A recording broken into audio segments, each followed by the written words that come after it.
Magandang araw po mga ka-free range community, no? At welcome po sa ating segment tungkol sa ating incubation.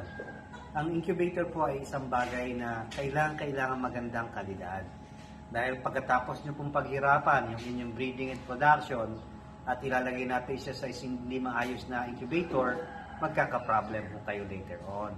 Dahil po yung inyong kikitain dapat biglang nawala dahil pangit, may problema o palpak ang incubator.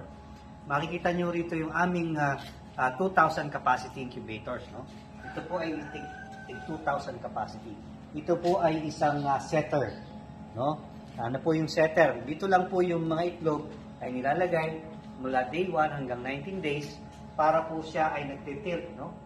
Titilt yan. At sa ika-19 day ng hapon, ililipat nyo na sa ating hatcher. Okay?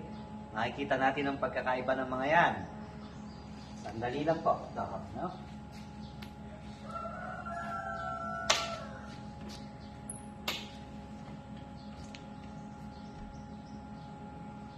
Dito po makikita natin ang humidifier natin at yung ating water, no? Water para sa setter. Tawag setter dito po nagtitilt ang mga eggs.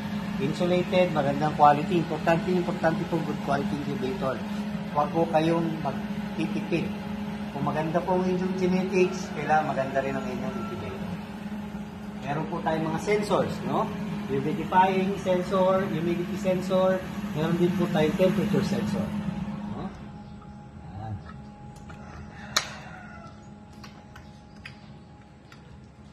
Kailangan po silyado para hindi rin po tayo magastos sa kuryente.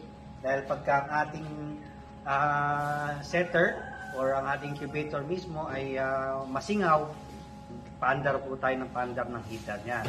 Ito naman po yung ating hatcher na gagamitin para dyan sa mga hatching egg na yan. Dyan po. Nilalatag po per batch doon, sasama rito, at dito na sila mapipisa. Okay? Thank you.